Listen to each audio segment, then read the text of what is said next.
All right, all right, all right, all right. We are going live in 5, 4, 3, 2, 1. Yo, yo, yo, tell me what you know. Welcome to the Sunshine Show. Tonight, I have a very, very, very, very, very special guest for you guys. I have the one, the only, the most amazing, the most fabulous Corpus Christi's one and only DJ Dusty. Yo. What's up, Dusty? What's good? What's good? How you doing? I'm doing good. Just happy to be here, chilling. Yeah, man. I watch your show all the time, so I'm like, am I watching the show or am I watching should I watch it or not? Like, it's like, I have you on 2 screens, so like, you know, you got a fan. Hell yeah, bro, I'm about it. I just got my dog and my pig over here trying to fight, so no worries about the background noise there. Sounds like an epic battle. Epic battle. We got Albert, we got Don, Leaf, Margie, we got the whole fam bam in the house. You guys, it's gonna be an epic fucking night tonight. I have the originator of, is it electric cumbia? Man, I don't know what to call it nowadays, but yeah, we could electronic cumbia or I don't know, trappy cumbia. I don't know. Cumbia. Latin Grammy nominated. Yup. Big time, big thing at Corpus Christi. Dusty, let's tell the people what's so special about Corpus Christi, Texas. Man, you know, the Corpus clutch, you know what I'm saying? Like, it's like one of those things that like once you're here, you just like don't want to leave, or you get stuck here, or you know, you either love it or hate it. But but it's a great place. You know, it's quiet and chill. We get to work and do whatever we want to do at all times, and nobody really tells us not to do it or ask us for a permit or anything like that. You know what I'm saying? So it's just a fun place, you know? I will say one very, very, very special thing about Corpus is that you don't meet people like this in other places. And I've been all over, and there's just something very special about the people that come out of Corpus Christi and South Texas in general. For sure, man. It's cool. Like once you're here and once you go off somewhere else, you see some fam from, like, especially when we see each other out of town and stuff like that. It's just like, yo, it's all love. Let's party, you know? Yeah, dude, for sure. Every time I go to Corpus, I'm like, okay, I'm going for a vacation, but I kind of have to take a vacation from Corpus. Oh, there is a lot going on down there. One of my favorite places on the planet to be. I absolutely fucking adore it. Now, I have known you for a long time, yo. I feel like you used to be in a band called IH5. I sure did. Yes, ma'am. That was me. We used to jam together. I remember it was very, I mean, you know, those days were freaking wild, you know? So, and you were in Monkeys Doing It, right? Monkeys Doing It. Among other names too. Y'all had a couple of, the band kind of circulated into different bands, right? It was kind of like y'all were just musicians, band nerds, you know what I'm saying? Like doing it. We definitely fucking rocked Corpus for many years. And then after that, we came back with Picklefish and had a little run.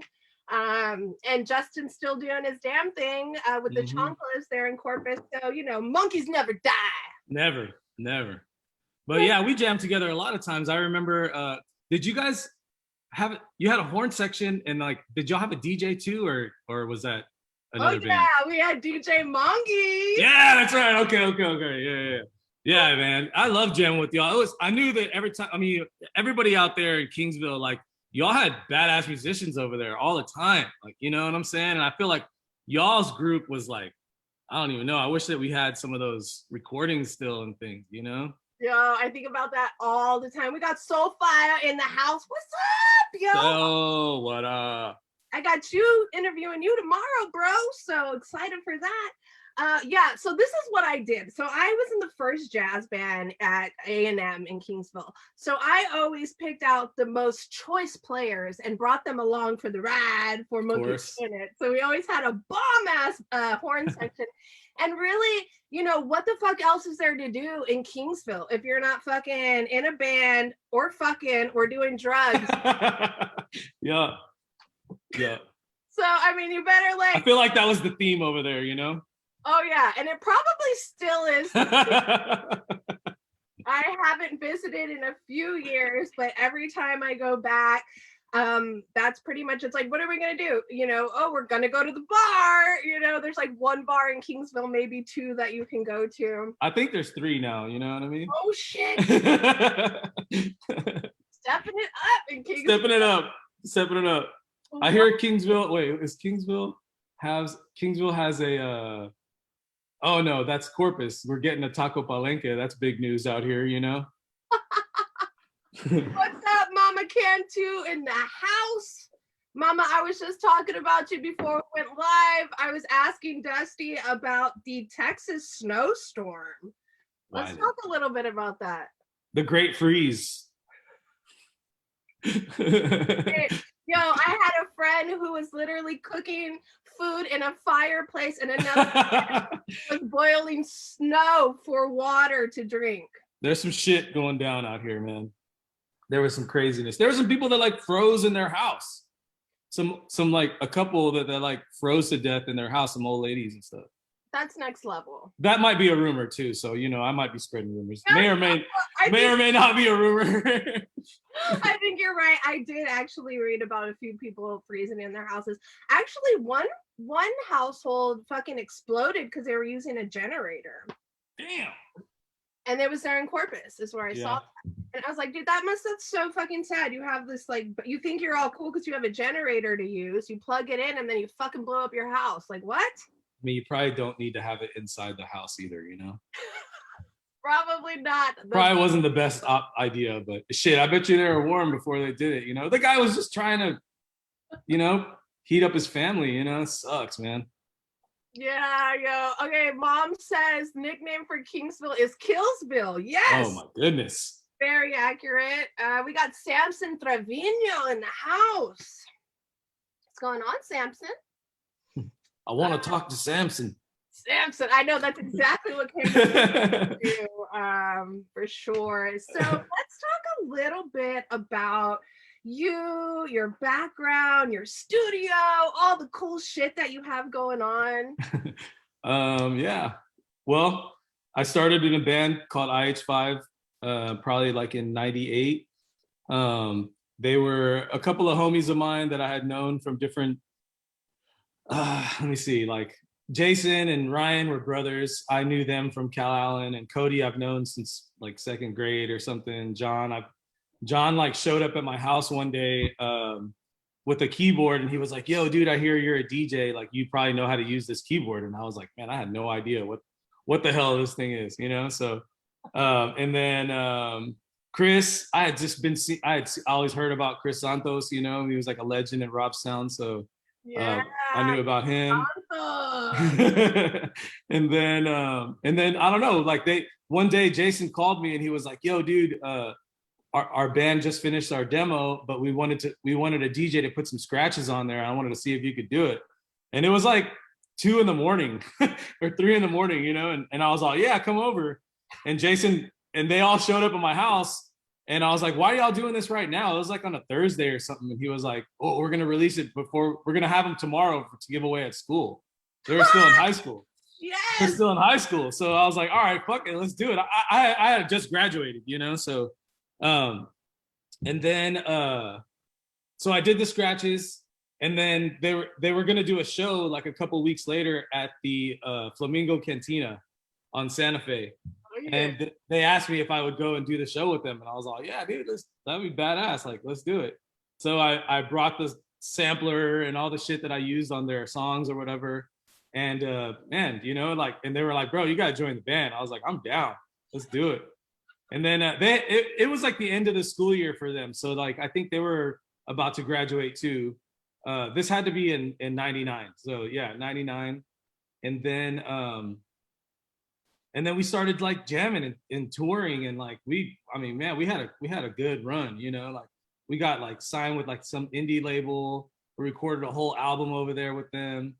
Dude, IH5 was a whole fucking vibe, yo. Like, I still have one of your CDs. Like, you guys were fucking hot, popping, like there was no other fucking band like you guys. It was so wild. Yeah, I mean, and we invested a lot of our lives into that, and then you know, we did a couple of demos, and the guys are still my friends. We have a group chat together on our phones and shit, you know, and so we're always like clowning, and we're still making fun of Chris all the time, you know, and so that's kind of what we do. Oh man, what's up, swinging Johnny? How you doing, brother? Dude, Dusty, I remember we played this show, and it was you guys get along. It was at this fucking bar that had like all these different rooms. Do you remember it? I can't remember if it was in Corpus, Kingsville, maybe Alice. And it had like the Wild Coyote, or where the girls get up and like dance, whatever that's. That was Stingers. That was downtown Corpus, I think. Was it? But it had like separate rooms and shit. Well, I mean, it had like a country bar and like the club part. Well, shit, I don't know. I mean, I don't know. We did a lot of shit. Dude, I remember that for some reason, I just like, I'll never fucking forget that night. Cause it was like, dude, you could like, we were playing this badass show, and then you go out the room to the other way, and then it's like a fucking country fucking bar. And then you go over here and it was all this different shit, dude. Never. We played a lot of awkward places. I'll tell you that. Oh, South Texas. Oh, South Texas. Hold on. So Samson Trevino saying, Dusty, do you remember a few weeks ago when you and your wife were walking down People's Street, I think, and I popped out my sunroof with $5,000 cash trying to get into your studio? Yes, I remember. Yes, that was very awkward. But yeah. But, you know, Samson. Next time, Samson, I'll book you, man. My bad. So do you get a lot of fans like that kind of are like, DJ Dusty, El Dusty? Yeah. Every once in a while, yeah. I have a funny story about that though. One time we went to LA, and we were in my van. We have like a big Sprinter van, you know, the whole crew like travels together. And this dude was like, we pulled up, and this dude was pushing his friend who was like in a wheelchair. And he was with like his girlfriend and stuff like that. And we opened the van door, and I like jumped out of the van. You know what I'm saying? Like, cause we're about to hit a coffee shop. And I'm like, dude, coffee, that's my shit. Let's go. So I opened the van, and the dude's like right there. And I was like, oh shit, oh, my bad. And he was like, my bad. And he goes, El Dusty, what the fuck are you doing here? And I was like, what? I was like, oh shit, how do you know who I am? And he was like, dude, what are you doing here? And he just like stopped and started talking to me. And I think he said he was from Texas or something like that. And he was like, dude, let me buy you a coffee, like something. And like, meanwhile, his friend that's in a wheelchair is just like rolling along the street by herself, like off. Like, I was all, dude, your friend. Like, all my homies were like, oh, yo, your friend. Like, he just like stopped and let her go, you know? And so and then he ran and grabbed her, and then he came back and he was like, yo, let me buy you a coffee, man, please. I was like, dude, you're good. Like I'll remember this forever, you know what I'm saying? And I think he said he worked at that coffee shop, and it was like there in Hollywood, and like, man, that was insane. It was so fun. My God.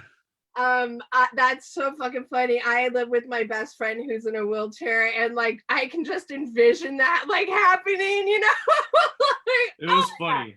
God. It was funny. It was really funny. Good. But that was cool. You know, I do get some love here in town, you know what I mean? And everybody knows me, you know, and I'm always walking around here downtown. I've lived here for 15 years already, you know, and so everybody around downtown kind of, you know, it's cool. Everybody, like, we're all friends here, you know what I'm saying? So it is cool to get love like that every once in a while, you know? Yeah, for sure. My mom says, hey, Dusty, I like your pad. It's cool. Oh, thank you. Thank you, Mom. Appreciate that.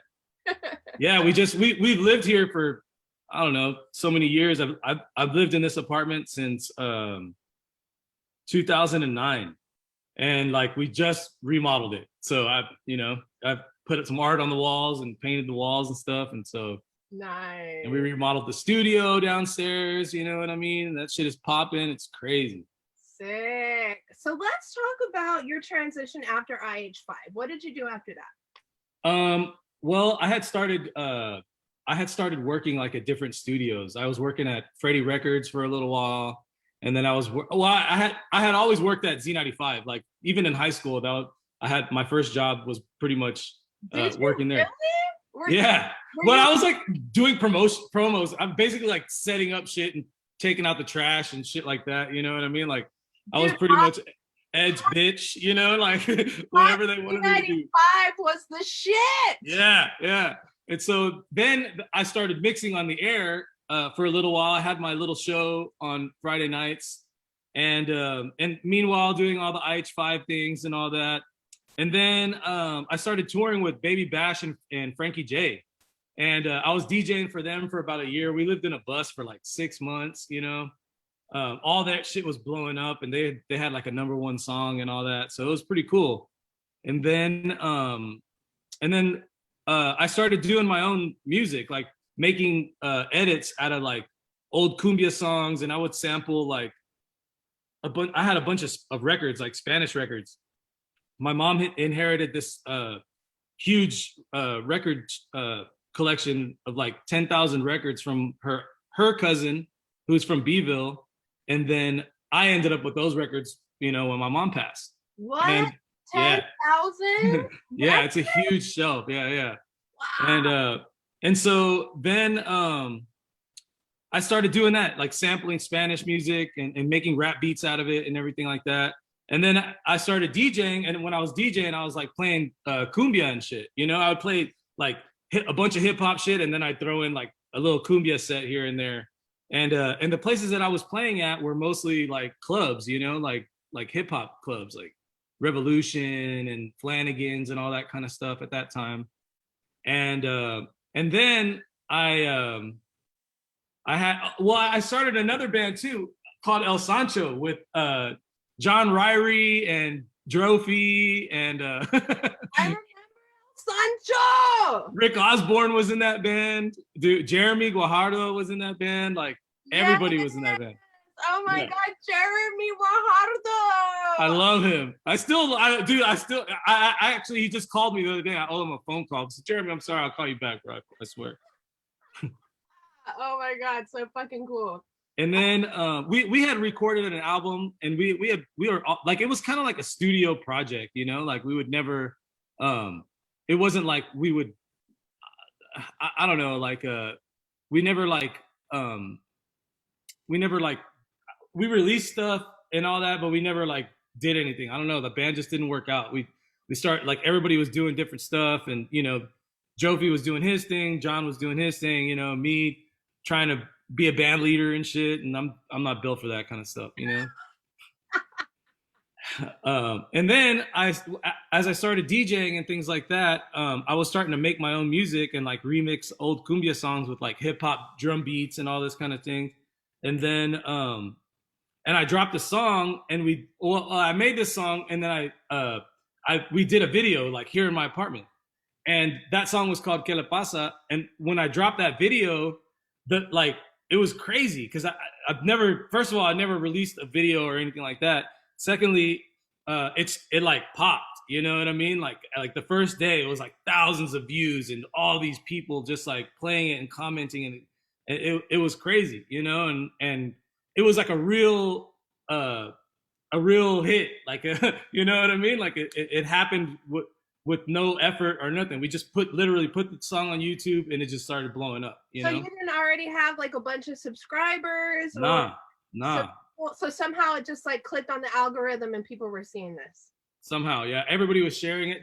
It was a big party, and there was like a bunch of our friends here, and so everybody that was in the video was, of course, sharing the video. You know, and I don't know. It came out really cool, and the video's still online and stuff. You know, you can still check it out. But then I got, like, about 2 weeks later, I got a call from this label from Germany called Man Recordings, and they're like a electronic label, but they put out a lot of cool, like, tropical bass music, kind of like the stuff that I do, where it's like Latin influence with electronic music. Diplo was like one of his first releases was through Man Recordings, and Diplo's always been down with the Latin rhythms, you know, Brazilian vibes and things like that. And so I was like, yeah, they asked me if they could put it out. I said, let's do it, you know? And so it was, the song was actually a sample. And I had to redo the sample. Like I had a friend named Brian Ramos, he was in my band, another band that we have called Master Blaster. And he was also in Grupo Fantasma when they were in Laredo and they had first moved to Austin. He was their vocalist. Nice. And so Brian re-sang it. We got a guy in Germany to like redo the accordion, and I reinterpreted the sample, and then Man Recordings put it out. And then like a month later, I got a call from a friend of mine that owns a website called Remezcla, and he was like, "Hey man, I know we've never met, but a good friend of mine who's the branding manager, the branding president at Pepsi, is going to start a label with Universal, and they want to see about putting your song on their label and releasing it." And I was like, what the fuck? Hell yeah. So hop, skip, and a jump. I'm in the meetings with Universal and Pepsi, and we're at this big table with all these important people, and they're talking about how they can release the songs. And it was like exactly what you could imagine in this, like how it would go down. Like, that's really what it was. It was like a movie. Like I was sitting at a table with all these important people, and they're all really like talking about what they're gonna do with my song and with my video and me and all kinds of shit. Like, so it was pretty crazy. Wow. So how old were you when this happened, when this opportunity like arrived? I was already like, this was in 2011 or 12. So I was like 31. I'm 40 now, so 31, 32.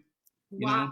Like, well, that's still a very young age to like receive like, something like that. It was definitely my first call, you know what I'm saying? And it's never too late, man. Shit. No, for sure. Like you don't like never give up. And that's something that I stress to everybody. Never fucking give up, because you don't ever know unless you try, and you got to keep trying. Crazy. I still get placements and things like that now. And, it's just, it's a blessing. If you make good music and you believe in your music, then it's going to pop off, Yeah, hell yeah. Now, we've talked about your first video that you put out and how it was a big party. Well, I've been watching your videos all day, and I'm sorry, but every single one of your videos looks like a huge ass party, and I definitely want to go to the next one. You got to. That'd be awesome.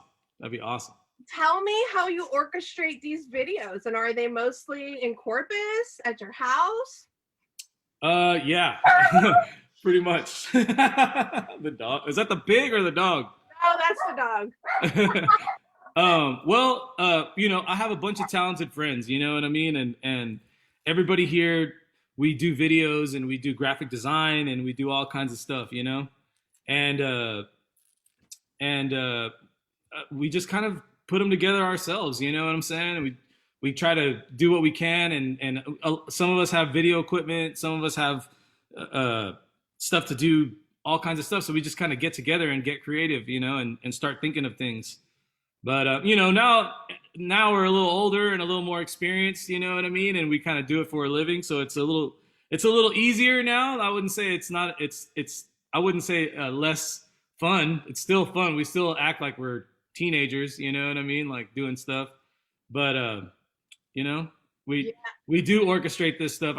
We did a video this past weekend, and an artist named Zaira, she came in from LA, and we did it right here next door to me is this old abandoned building, and we got the keys to that, and we did the whole video in there, and every corner of that building just looked like a different video set. So we just lit every single one of them on different, like. Wait, is that the chick that came out on that one show?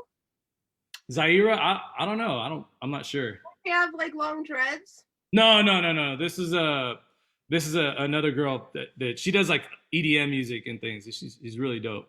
Cool. Awesome. Can we talk about some of the artists that you produce? Because I know you do a lot of producing as well. Yes. Yeah.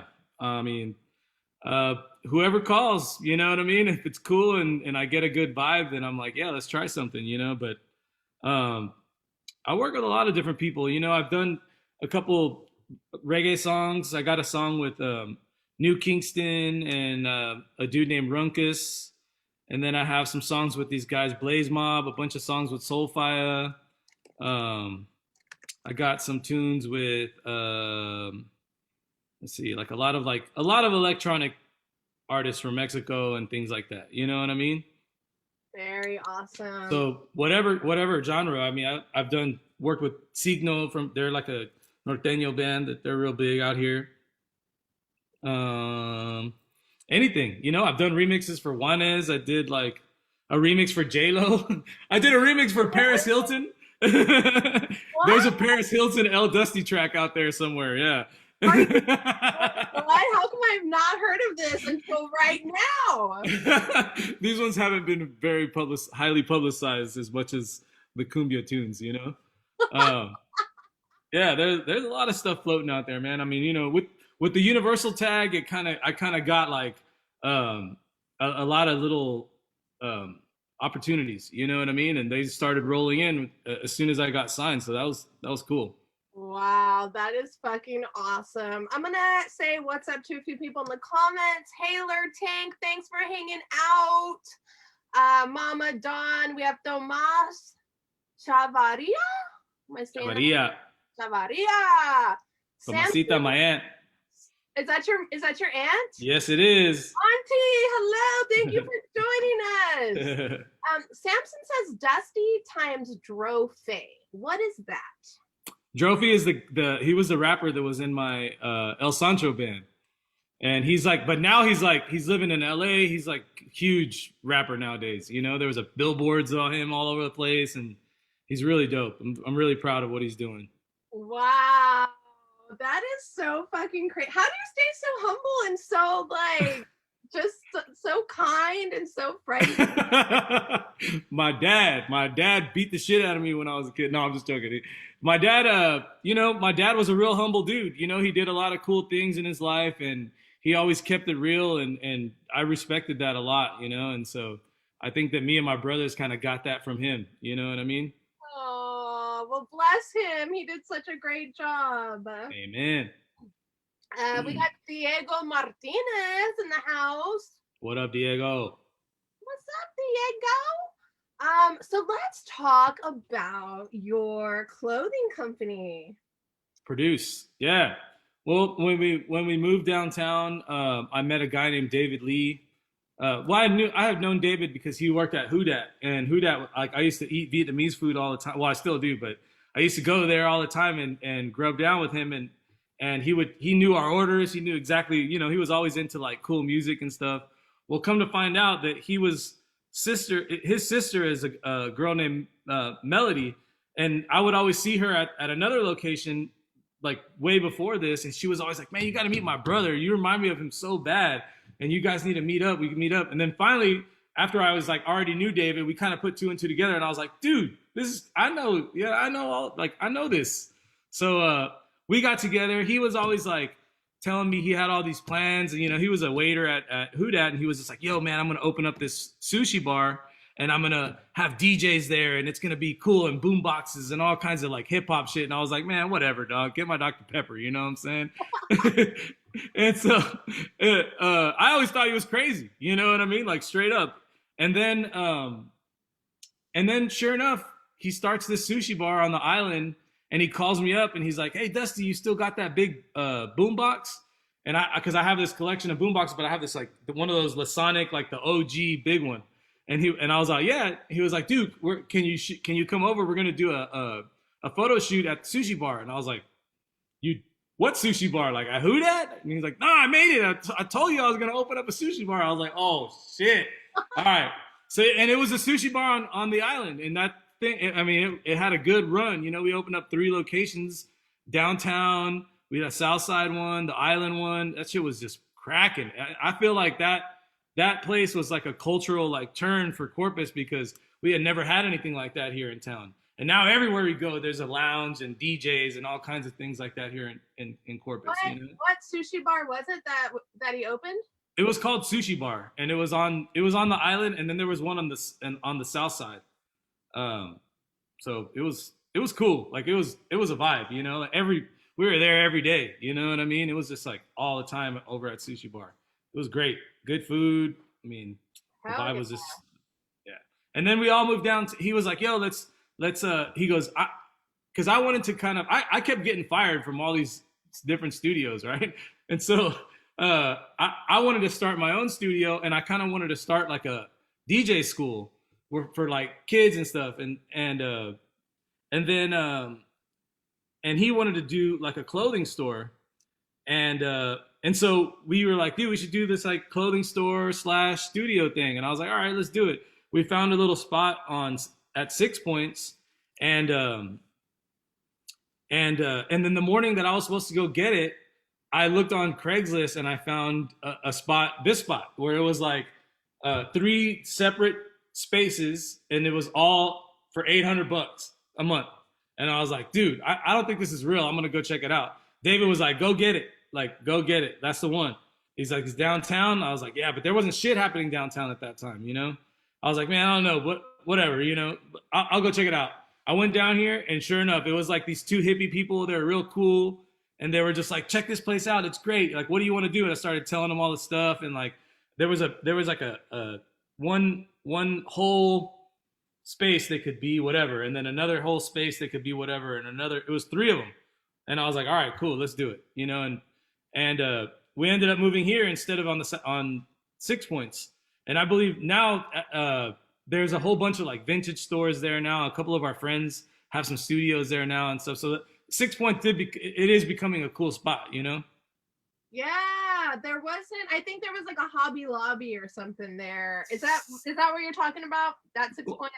6 Points is kind of where Hester's and that diner. Oh, it's actually in Corpus. Yeah. In Corpus. Yeah. So yeah, and then we ended up moving down here. And then what happened was they were like, "Yo, there's this crazy apartment upstairs. You should go see it whenever the guys come and when you meet them." And I was like, "Yeah, that'd be cool."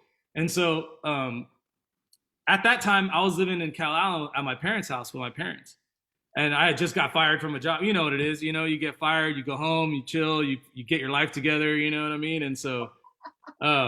I was at my working out for you, huh? Yeah. But so that's how we kind of ended up here. And then the day that we moved in, the guys upstairs. I'm sorry. The day that I went to go see it, I met those guys, and they were like, "Nah, man, we'll never move from here, man. This place is badass," and blah blah. And what happened was there's like a hatch back there that like opens up from the ground, and that's where you can come in from the shop down there. So it's like all these like secret rooms here and things like that. And they're all in the floor. It's crazy. Wow, dude, that's fucking badass. And so they were like, nah, we'll never move and blah blah. I was like, all right, cool. Then a couple months later, it took like 3 months before we were able to move in.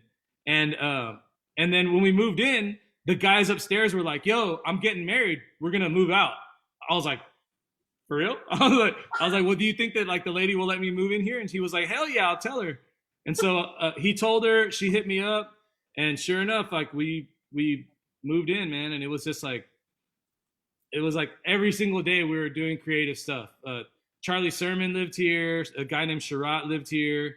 Aaron was living here, my designer guy. All of us were just kind of like in here, just doing it. You know what I mean? Ceci was here all the time, you know, and she was always like working, doing videos and doing all kinds of stuff, you know. And so it just became a big like creative hub, you know. And that's how Produce kind of started. Wow, what a great story. Geraldo wants to know, is the rent still $800? It is, but I own the building, so I can make that shit happen. That's what's up. Hell yeah. So you fucking own the building now that you live in and that you have your shop in? Yes, I do. Yes. Dude, gangsta. You know, what do you call it? Like grown gangsta. Grown gangsta. Nah, but you know, the lady would always tell me like, yo, you should buy the building. Like you're paying enough rent that you could make a mortgage on it. And I was like, nah, I'll never be able to afford a building or whatever. And then I went down and finally I was like, you know what? I'm gonna ask, like, what's the deal? Went down, talked to the bank. Sure enough, the mortgage is less than what we're paying rent. You know what I mean? And so Wow. I brought it to her attention, and then she told me that it also was going to include 3 other spaces that are right next door. It's like there was 3. It was 6 commercial spots, and then the upstairs. And so, man, and then so now I'm just like, I'm the businesses downtown are renting it. Downstairs, I mean, are renting it. I got the studio in some of them. We're doing a photography studio or like a set in one of the spaces that we have. Elevated screen printings here. They're the ones who do all my shirts and things like that. So it's just a big, now it's just like a creative place, you know, all the way. So basically you have in-house screen printers, you have in-house videographers, you have in-house photography, you have a recording studio, you have it all. Yeah, it's like the movie Big. Oh my God. We have Scott Wise in the comments. What's up, Scott? Here at the Sunshine Show, we are huge supporters of Underground Roots. This beanie is courtesy of Underground Roots. You guys check them out today. They are fucking badass. I love you, Scott. What's up, Diego Martinez, Brandon, Renee, Dope, and Dope, Roy Boy Surf Shop next door. Roy Boy, shout out to Roy Boy. They're right next door to our spot. Homies. Very cool. Chris Brunig, what's up, brother? David Garcia says he loves your spot. Thank you, David. Appreciate it, man. And what is the infamous red door? The infamous red door. Oh, it was the, I think he's talking about the garage that we have. It used to have a red door, but we painted it black. Oh no! Not there no more. It's still cool though, you know, it's a big black door now. Okay, cool. So we talked about your transition after IH5. You got the record deal. You were working with all these really cool fucking people. And now where's the transition went? You got the recording studio. You're now a producer. How did like the Grammy nomination come about? That was crazy. So I have I have a friend named Milkman who's he's an MC / producer, and now he's like a creative director. He's J Balvin's creative director. He does all kinds of like really cool stuff. He's just a dude from Laredo that I met like through another DJ named Toy Selecta, and we started working together like online via MySpace, and he was living in Miami, so he would come here, and he stayed here on the couch for a year or something, I don't know, and then For a year? Yeah, for straight up. I mean, he's got a good story. He was roughing it, and then he just got like people finally opened their eyes to what his vision is, and now he's just like all over the place. But he was living in Miami, and I would always go over there, and I would go work with him and just like, you know, make music and hang out, or I would have a show and I would stay there for a couple weeks or whatever. And he had a studio in his house, and he would always travel back to Mexico and go different places and stuff. And so one weekend, there was one week where I was there by myself, and there was a DJ named Happy Colors that I've been following on Twitter, and he was making this like crazy music, and I was a big fan of his stuff. And I hit him up, and I was like, "Yo, I'm in Miami. We should work together." And he was like, "All right, I'll be over there right now." And I was like, "Shit, hold on." It was like 2 a.m. You know what I'm saying? He was like, "Yo, I'll be there. I'll be there right now." And I was like, "All right, fuck it." I was like, "I don't know if I'm gonna get another chance to work with this dude, so let's see what happens." You know? He came over, and he had like a full on PC tower with his monitor on one side and his PC tower on the other, and his homeboy was carrying the keyboard and mouse and his other keyboard and shit. And I was like, yo, what is happening right now? And so he pulls in, he hooks up all his shit. We start just making beats, you know, like shooting the shit. I had a bunch of samples, like old vinyl record samples that I was like messing around with at the time. And I showed him a bunch of those things. And I showed him this one called Bailando Cumbia, and that's the Landero sample that we use for Cumbia Anthem. And so when I showed him that one, we started putting it on. We actually started it on Fruity Loops on his DAW that he was using on his computer on the PC, the big one, and so we laid it out on there, and it just became like I was like, dude, this song's the shit. Like this is badass. And then we placed it into Ableton, and I started doing my thing to it. We passed it back to him. It was a true on collab, like where we would just fly files back and forth. We came up with that song and probably like 4 or 5 other songs that night. Wow. It was really cool. And then I put the song out through Universal through my deal, and Pepsi stepped in again, and they helped us with the video and things like that. And then come Grammy time, that morning, I mean, I don't know what's going, like with the Grammys, like you don't know, like they don't tell you a lot of stuff, you know? So that morning that the nominations went out, well, actually backtrack. I knew that we were in the runnings for a nomination. Somebody had told, like you get the alert, or they tell you, I don't even remember what it was. Somebody told me or something that we were in the runnings. And then that morning, sure enough, that like I had like 150 text messages. Oh my God. Yeah, and it was like, bro, you're like nominated for a Grammy nomination. Like I was like, what the fuck is this? What are they talking? I was like, dude, this is no way happening right now. So sure enough, I called my lawyer at the time, Angie. Well, she's still my lawyer. She's still one of our good friends, and she's always been a big help of my career. But I call Angie, and I'm like, yo, what? They're like, is this real? You know, it's just like, yeah, dude, you guys are it. Like, congratulations, you know? Wow. Then, you know, a couple months later happens, and they, you know, we get invited to go to the Grammys. We're sitting up there, you know, 3rd row back, and with all the artists in the pit. And then, you know, this is pre-COVID, this 2016 or whatever. And man, it was just like a crazy experience, you know, like me and Happy, Ceci came with us. We were sitting there in the pit, and like while they're saying the nominations, they're showing the video and things like that, and it's just like this big production. There's all these, everything was so controlled and shit, you know. It was crazy, man. They would like stop and like, okay, bathroom break, or move around, do whatever you got to do, and then they would count down. And if you weren't in your seat, you had to just sit wherever you were at, because they had to like fill up space, you know, for the filming. It was crazy. And so there was all these random people like everywhere. But a lot of the people in the artist pit like didn't really move, but like everywhere else, it was just like everybody's just moving around. Wow. And so yeah, and so they were saying they were making the announcement, and me and Happy were just looking at each other like, dude, this is crazy. I mean, it was like us and like I don't know, like Wincy, Yandel, like all these like really big reggaeton artists and Latin artists. And we were totally out of our element, but now it's like it made sense, you know? Dude, that's so fucking amazing. It was fire.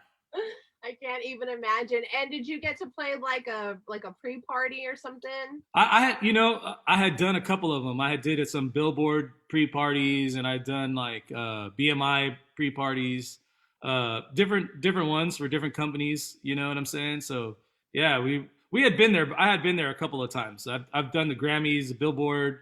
I've done a bunch of those conventions that they have. You know, like whenever you're signed with like a label like Universal, they give you all these corporate gigs that you know, the little after parties that they have and things like that. So that was a blast, man. Got you. So do you feel if you wouldn't have been signed, maybe it wouldn't have been as easy to like attain like Grammy nomination status? For sure. Yeah. I mean, it's all about the work you put in, you know what I mean? But when you have the machine working for you, I mean, it's a little easier. Mind you, Universal had nothing to do with the Grammy nomination. You know what I'm saying? It was all like, it was kind of by chance, you know what I'm saying? But there was definitely a lot of momentum because we had marketing money and things like that, you know, but I don't know if that has anything to do with it. You know what I'm saying? I think it was really about the song was good, and it was just like at the right time, the right year, you know what I mean? And we just like we fit into that genre at that moment, you know? Yeah. It just happened. That's so dope. I can't even imagine. Do you get a lot of like comments and feedback from people about like this new style of music that you're making? Yeah, I mean, it's cool. I mean, there's a lot of different artists that are doing it now, and I hear it now a lot in commercial music. Like a lot of cumbia is being produced in these like top 40 artists. People like like all the new R&B girls have songs. Like J Balvin has things like that. That all have the rhythm in it. So it's like it's become a thing. You know what I mean? And I'm glad to see it. More opportunities, more people that dig on the music, the better. And I definitely get feedback. You either love it or hate it. You know what I'm saying? So it's one of those things that you just got to live with. But if you look at the comments on some of my videos, man, that shit is crazy. You know what I mean? It's so crazy. Like you can't take that shit to heart because people are gonna tell you what they think. Oh yeah, comments, they'll rip you apart, my brother. Yeah, you said you either love it or hate it. That's how I feel about me. People either love me or hate me. This is it though. This is me, like todo esto. Get what you get, baby. Right. So let's talk a little bit. I don't want to steer too far away from the conversation about your music, but I do want to talk a little bit about Ceci's nonprofit, the Chicas Rock. Chicas Rock, yes. They started off doing summer camps here at Produce. Her and at the time she was in a band called La Conquista, and they had started this this kind of like summer camp, and she's always been the creative type, you know what I mean? She's always been almost like creative director for all her projects and things that she's done. But they started the summer camp here. We did Turntable Academy, which was like, when we first got Produced, we started doing turntable lessons and DJ lessons here from the studio. And she started doing the Chicas Rock thing. It was a summer camp. Then eventually she started doing it. She found a spot and she started doing it on, well, no, they were here. I'm sorry. They were doing it here for a while. And then she found a spot on the South Side and they moved into this place on Holly, and it was just really cool. It just became a permanent after school thing. And there's girls that have been with her since they were 7, 8 years old, and they're 17 now. You know what I mean? And these girls have been playing for more than half their lives, and they're just 16 years old, Dude, it's so cool. I've not really seen another program like that. And I just think it's so fucking amazing. And everybody that's out there watching or listening to the podcast, if you guys can do something like that in your communities, I highly suggest it, because I think it's just such a wonderful thing for youth to have access to. Yeah, if they don't know that it's there, then you can't expect them to figure it out. You know what I'm saying? And that's how I've always felt about that. And after I started the DJ school, I mean, a lot of DJs popped up. Not saying that I'm responsible for any of this kind of movement, but there's a lot of these DJs popped up. A lot of the DJs that I taught moved on to become DJs here in this town. You know what I'm saying? And they're all doing their thing very successfully. You know what I mean? So I'm glad to see it. There's like you said, like if they don't know about music, or if they don't know about tracking on a computer, or if you don't tell them, then they're never going to know that that even exists. So it's good to put it in their brains, like when they're really young. Oh, for sure. And it's crazy, like some of the child prodigies that are coming out of, YouTube and all these different, like, it's crazy. You have like 7-year-olds that are just like shredding, Yes, it's wild. Cool. So do you have any like dream collaborations that you can talk about? Dream collabos. I have so many. I think Ceci just walked up. Speak of the devil. Yeah, I mean, there's all kinds of people that I want to work with. I've always wanted to work with like I like a lot of like underground hip hop and things. So I like the dudes. I like a lot of old school stuff, the Far Side and heads like that. I'd like Redman. I would love to do a song with Redman. I would love to work with Damian Marley. Damian Marley would be cool. I feel like he would do really cool on a cumbia groove. I don't know. I mean, whoever, man. I like working with like random people. You know what I mean? So Yeah, hell yeah. Last year before you got ghosts in your house now. Oh, there she is. Hey, girl. Didn't you go on tour with Tribal Seeds?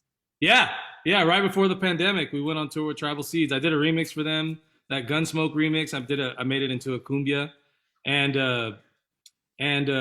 yeah, man, we that was great. That was like perfect timing, and it was about to turn into more stuff. You know, we had got a couple offers to go out on the road with a couple other reggae bands, and you know, the pandemic happened, and it was just like super bad timing. You know what I mean? Like it was good and bad. You know, I had just started releasing some reggae songs that I was working on, and I got a whole bunch more of them in the can that I'm about to release, and you know, it was just one of those things. You know, we went on a tour for a while. We went all around. You know, we went to Colorado. We went did Texas. I don't know where else. I forgot where else we went. We went to like, I think we went. I want to say we did L.A. No, it was just Colorado and like the southern area of the U.S. You Yeah, know what I mean? you guys did not come to Santa Cruz. I know that No, every time they come to the Catalyst, I go and see them. And that band is insane, man. That band is so badass. Like they are. I mean, that's what it is. You know. yeah, I heard that you and Zeb are like best of friends. I love the dude, man. I know. Yes, yes. He All those cats, man. They're all. The cool thing about that band is they're all really cool, humble dudes, and they can play like no tomorrow. Zeb is just like the most amazing drummer to watch live on stage, and his beats are just like perfectly on point every time, you know. And he knows all the rhythms, you know. He knows the electronic stuff, he knows the rock stuff, he knows the real reggae roots. Like he really knows what's up. All those guys, man, they all know the back ends of everything, you know. And that's why they're so good. You know what I mean? They just like that band is a powerhouse. They're really good. Yeah, for sure. I hope to see you back on the road with them at some point. I'm sure we'll be. We got a song together that it's us, me, Tribal Seeds, and Los Daddies, a cumbia band from Mexico, and Chiquis from Expanders is on the song too. Oh, sick. And so that hasn't been released yet? No, there's a video of them performing it live on YouTube somewhere that sounds super dope. But no, it's not released yet. Nice. Oh my God, I can't wait to hear that. That's gonna be a lot of fun. So what else? What's next for you? Well, I mean, right now I'm releasing music once a month. Every month I've been dropping stuff. I just did a song with I just did a remix for a group, Mexican Institute of Sound, who's real famous electro cumbia, like my kind of thing. I did a remix for or no, I produced a song for a rapper from Mexico named Santa Fe Clan. That was really huge. It almost got like, I think it got 1 million plays in the first day it was out. Damn. Yeah, that one was rad. That was like a full on cumbia song. Like no. Like, what does your day look like when you release it? Like when you release a song and it gets 1 million plays like that day? Like, what do you do that day, Dusty? Honestly, like you're just looking at the phone the whole time and just like refreshing and refreshing and refreshing. It's pretty obsessive, you know, but it's fun. I mean, that guy is like huge, you know. He's like the Drake of Mexico. You know what I'm saying? So he's got a huge fan base, and like man, it was amazing. You know, I'm glad that he hit me up on Instagram randomly, you know, and I look at his page and I'm like, dude, this guy's got like millions of followers. Who is this guy? You know, and I mean, I knew his name. I didn't really follow his music so much because you know, I'm just like I'm not really into like trap music that big, you know. But like this dude's stuff, after I started looking at it, I was like, yeah, this is what's up. This guy's the real deal. And he turned into like a lot of people, a lot of trap artists are going into like the corridos, and they're doing this stuff called corridos, which is like this like 3/4 sort of like Spanish stuff, and a lot of people are doing that. But instead, he went into cumbia and did like traditional cumbia, where he's learning to play the accordion, and it's just like no drums on the songs, you know what I mean? It's just straight percussion, and his stuff is really rad. It's really really cool. If you get a chance to check it out, listen to it. It's awesome. Yeah, for sure. What about that one band, they got kind of popular. What's his name? Bad Bunny or Yeah, Bad Bunny. Yeah, are you he's out into there. that kind of music? Yeah, I mean, it's cool. My thing is that like I don't DJ as much as I used to. I used to be performing all the time, and then I would also have like DJ gigs where I would be up to date with all the new music. You know what I mean? And unfortunately, fortunately, I've been busy producing. Unfortunately, my chops aren't what they used to be because I'm not DJing every day like I used to.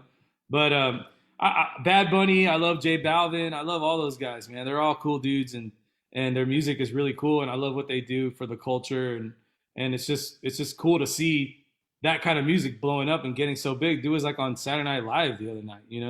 Yeah, I think the first time I saw him, he like performed at like the MTV Music Awards, and he was in like this big bubble suit, or I don't know what Yeah, the hell. I was yeah, like, what's going on? Like I could not wrap my head around what the fuck was going on stage. But yeah.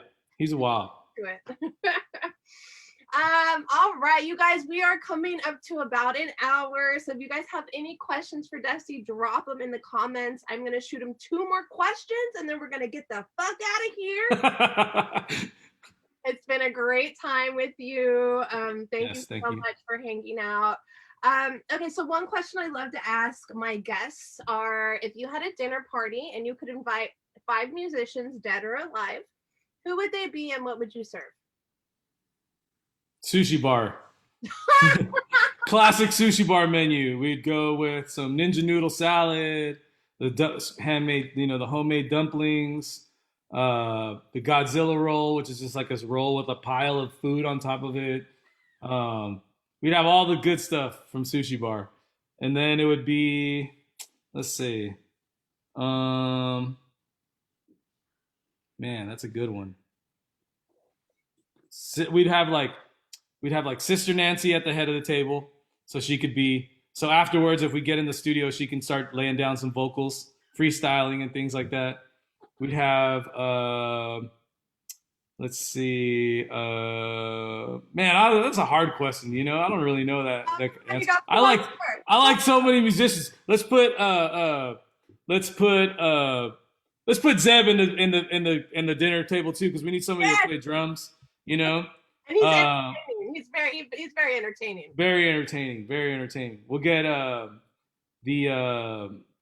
what's that dude? Cody Chestnut on guitar. We'll put him in the table. We'll put the girl from